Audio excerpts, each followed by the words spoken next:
E a intenção da NVIDIA com a nova geração de placas de vídeo pode ser mudar completamente o mercado, mas antes de chegar a nova geração de placas de vídeo, eles já estão querendo mudar como a gente compra placas de vídeo. Para ser mais específico, como a fabricante faz o seu modelo de placa de vídeo. Porque hoje a NVIDIA domina todo o processo de fabricação, ela compra as memórias e vende junto com as GPUs para os fabricantes. E isso obviamente impacta diretamente no preço da placa de vídeo, como ela chega para você. Mas por algum motivo parece que a NVIDIA quer mudar completamente como nós conhecemos o mercado, e isso pode mudar como você compra a placa de vídeo. Aliás, qual placa de vídeo você vai comprar na próxima geração, e também pode forçar a AMD para uma mudança, o que talvez não seja tão positivo assim, principalmente se você está pensando no preço, e seja mais um reforço para te explicar com números qual que é a hora certa de você comprar a placa de vídeo. Pausa rápida no vídeo para falar sobre algo que você talvez ainda não saiba. Se o seu PC ainda roda o Windows 10, atenção, o suporte para ele já acabou. E essa pode ser uma boa hora para atualizar para o Windows 11, porque eu tenho uma dica para você. Windows 11 Pro original com desconto especial. Ou você pode optar pelo Windows 11 Home e o Office 2019 para completar o seu kit. É bem fácil, entre no site da gvgmal.com, digite o código UNLOCK para ganhar 25% de desconto. Na oferta da Black Friday, a chave para o Windows 11 Pro sai por apenas R$ 136. Finalize o pagamento e receba a sua chave na hora. Daí é só ativar e pronto, seu PC está atualizado. E com o mesmo código você também pode comprar moedas, itens e cartões de jogo. Com a GVG Mall você ganha economia e tranquilidade, com um suporte dedicado 24 horas por dia, 7 dias por semana. Devoluções e trocas sem dor de cabeça. Os links estão na descrição desse vídeo e clica no link certo para não cair em golpe. Eu já venho falando há algum tempo para vocês sobre o preço das memórias. Tá ficando chato já, eu sei, mas eu preciso falar porque tem gente que ainda não ouviu. E o que acontece é que as memórias, eles estão com uma demanda muito alta. As fabricantes de GPUs, principalmente, mas as empresas que estão relacionadas a data centers para inteligência artificial estão consumindo muitos chips de memória. Inclusive, eu já trouxe para vocês notícias aqui de fabricantes como a Samsung. Na verdade, não tem muita fabricante de memória, né? Mais especificamente a SK Hynix e a Samsung. Essas fabricantes aumentaram os preços dos chips de memória, o que vai impactar diretamente em todo e qualquer dispositivo que você compre daqui para frente que tenha memória. O que acontece é que hoje, o que funciona para as fabricantes de GPUs, na verdade as fabricantes de placa de vídeo em geral, é que a fabricante da GPU, que é uma coisa completamente diferente, não confunda GPU com placa de vídeo. A GPU é o chip que comanda tudo, é o processador gráfico, assim como tem o seu CPU, não tem o processador? Pois é, a GPU também é um processador, só que quem vende esse processador é a NVIDIA, e ela vende, ao invés de vender diretamente para você, como vende a Intel e a AMD os processadores, ela vende a GPU para as fabricantes de placas de vídeo. Você não tem a placa-mãe para pôr o processador? Pois é, a GPU é uma coisa, a placa de vídeo é isso, né? Então tem a fabricante que monta o PCB e coloca lá bonitinho. Só que essa fabricante aí, a Gigabyte, a Asus, a MSI, a Galaxy, todas essas fabricantes, elas não compram hoje os chips de memória, porque isso já vem junto com a GPU que a NVIDIA vende para eles. E até aí, o que você tem a ver com isso? A resposta rápida é nada, você não tem nada a ver com isso, tipo, não impacta diretamente em quase nada do que você faz. Porém, o que acontece é o seguinte, quem controla hoje essa negociação é a NVIDIA. A negociação é feita diretamente com as fabricantes de memória, em relação às especificações e tudo. Se você pensar, é um processo até que bem prático, né? A própria NVIDIA vai lá,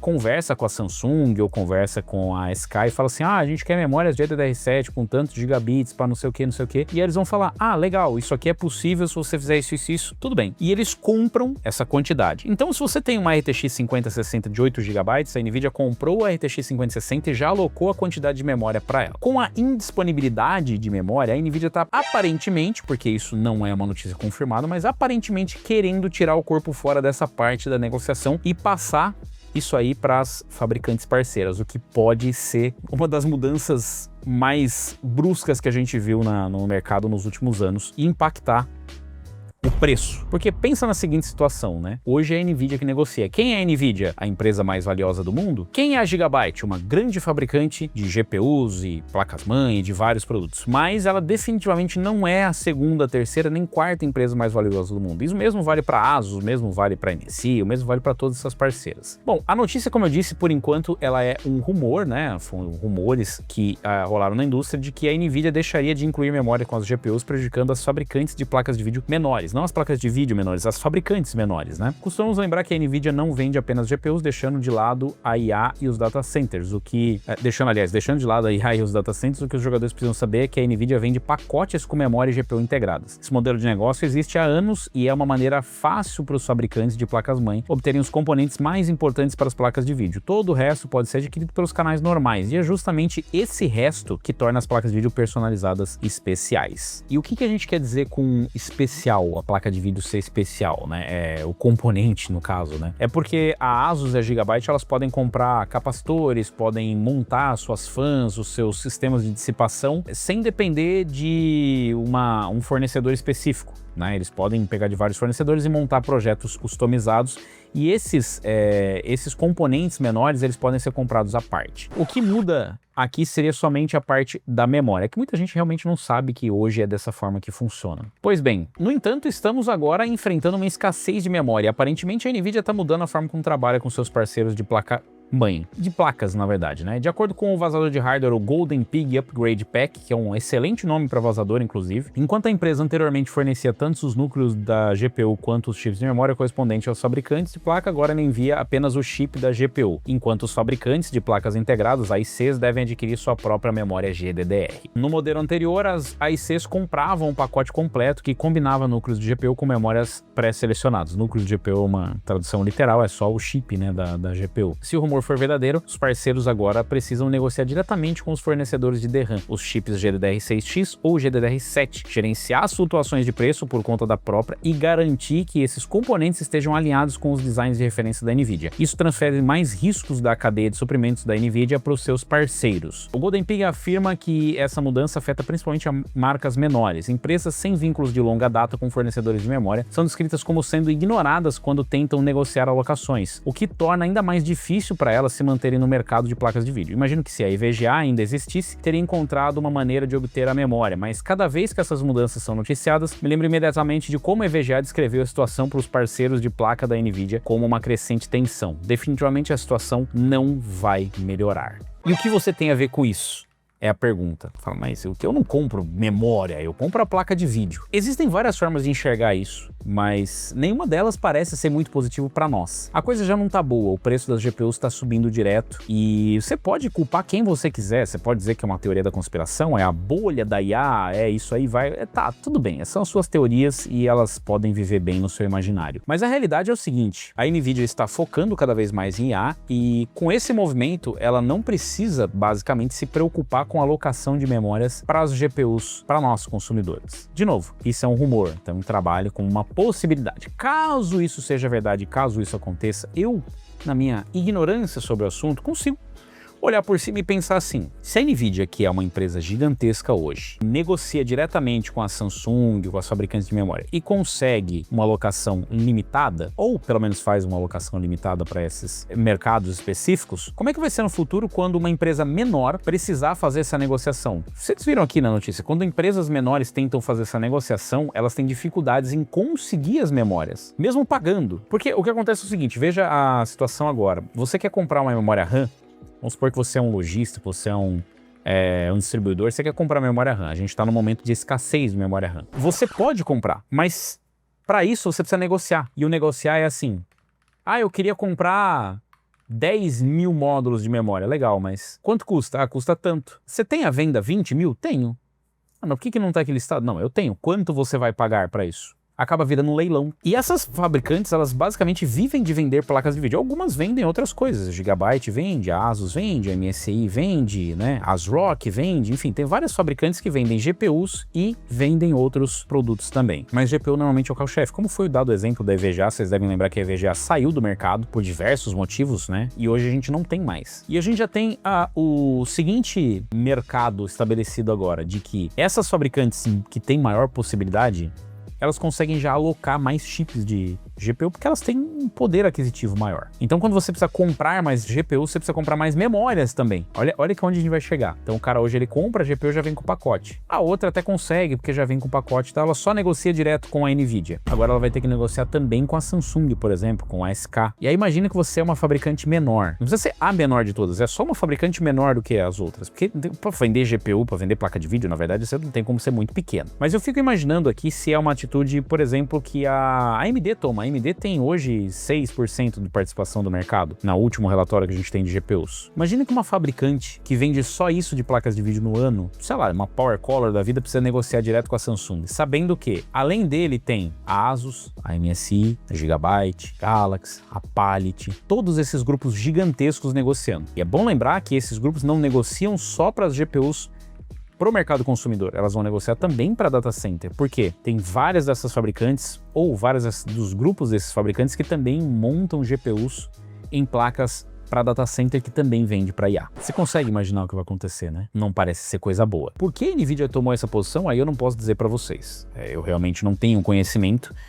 Provavelmente para eles, sei lá, terem mais flexibilidade para negociar em relação a data centers. Eu não sei dizer. A Nvidia hoje não é uma empresa pequena, definitivamente. Eu não sei se é por conta do risco do negócio ou, de repente, um outro ângulo um pouco pior ainda. Um outro cenário. Imagina que assim, você é a MSI, a Gigabyte, toda essa galera, e vocês falam assim, vamos fazer um consórcio para a gente ter mais força para comprar. Cada um bota um valor ali que quer comprar de chips, e a gente vai lá e negocia com poder de compra maior, ou pelo menos consegue alocar e garantir produção de memórias para essas placas de vídeo para os gamers, não que seja só para os gamers. Sabe quem que vai ser o outro concorrente que vai estar comprando GPU contigo e comprando memória com você lá? A Nvidia!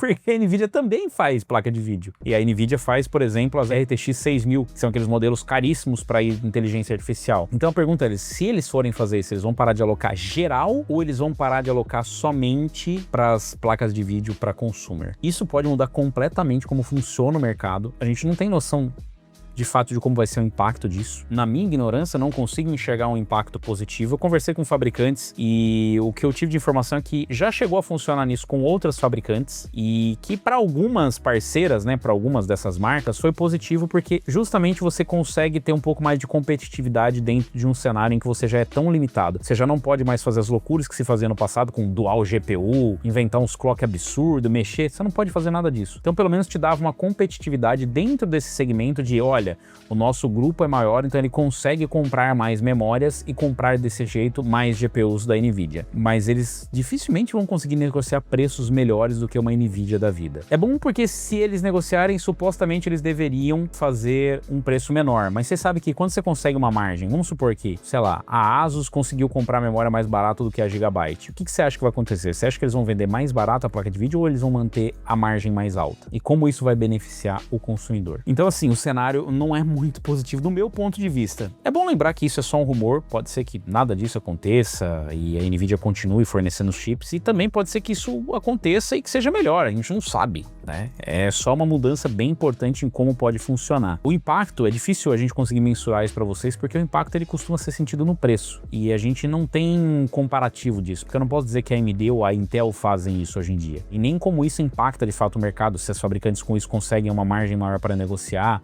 ou se de repente isso é prejudicial e por isso que uma Intel não consegue um preço tão competitivo quanto a Nvidia. E tem mais, né? Você vai ter que fazer essa alocação de chips. Então quer dizer que assim, a empresa, a fabricante que conseguir comprar mais chips de memória ou alocar a produção vai poder comprar mais GPU da Nvidia. Porque uma vez que a Nvidia não vende o chip de memória junto, imagina nesse cenário onde está faltando, como é que você vai comprar GPU se você não tem memória? O que você faz com a GPU? Olha o risco, você transfere o risco basicamente pro IC, né? Para a fábrica que vai montar esse componente. Qual que é a vantagem? Eu não consigo enxergar a vantagem disso para o fabricante. Eu posso estar perdendo alguma coisa aqui, mas para o consumidor, pelo menos, o fabricante ter essa manobrabilidade e conseguir, eu vou comprar essa memória mais barato, vou negociar com esse, vou comprar mais do que o concorrente, eu não vejo como pode ser positivo. Porque fabricantes menores, eventualmente, sabe o que eles vão ter que fazer? Comprar excedente. Então, vamos supor que vai virar meio que, cara, aquela loucura da época da mineração, só que com memória agora. Porque imagina que você é uma fabricante de placas de vídeo, vídeo e você tá com uma grana boa. Você vendeu muita placa de vídeo e você percebe isso. O que você vai fazer? Vai lá na SK e fala assim, eu quero comprar o triplo do que eu comprava. Ah, a gente tá vendendo mais caro, eu pago mais caro. Sabe, pô, mas por que o cara vai comprar mais caro? Porque ele bloqueia o concorrente dele de comprar memória. E aí o que vai acontecer? O concorrente dele vai encher o samburá, como a gente fala, né? Vai encher o balaio de GPU e aí quando ele for negociar, ele não tem memória. Ou se o processo for inverso, se ele só puder comprar GPU quando ele tiver memória alocada, ele vai querer comprar memória e ele vai ter uma parcela mínima de memórias. Isso se não tiver mais caro, porque o outro cara começa a fazer leilão, fala, ah, você quer mais caro, você quer eu te vendo, mas o outro tá pagando mais. Então você só vai matando a margem dessa empresa menor e você pode inclusive extinguir algumas empresas com isso. Porque eu sei que é difícil acreditar, mas as fabricantes de GPU trabalham com margens muito pequenas. De GPU não, né? De placa de vídeo. Não é tudo, eles ganham dinheiro, mas quem entende um pouco sabe que o que você arrecada é diferente do que você lucra. Né? Então assim, mas ele faturou tanto. Faturar não é ganhar dinheiro. Eles faturam muito dinheiro, mas não ganham tanto proporcionalmente ao valor que eles movimentam. Então o que acontece? Essa empresa ela pode ir à falência, cara. Então a gente pode deixar de ver empresas menores no segmento porque elas não foram capazes de comprar. E quando elas forem comprar, elas até podem. Aí a fabricante A fala, você não tem memória? Eu comprei, você quer comprar de mim? E aí ele vende mais caro para ela, ou seja, mata ainda mais a margem. Vamos esperar para ver o que vai acontecer e a gente deve ter essa resposta muito em breve. Inclusive, enquanto você assiste esse vídeo, talvez a gente já tenha a resposta. Para saber se isso vai mudar alguma coisa ou não para você de forma positiva ou negativa, você pode se inscrever no canal, clicar no sininho para receber as notificações de novos vídeos e deixar aí nos comentários se você acha que esse vai ser um movimento bom pra gente. Será que a AMD e a Intel vão seguir o mesmo caminho? Como que vai ser o futuro para essas fabricantes menores? Será que é bom ter mais, menos marcas? Comenta aí. Quero saber a opinião de vocês e quero saber qual é a sua torcida. Você torce para isso acontecer ou para isso não acontecer? Deixa aí nos comentários.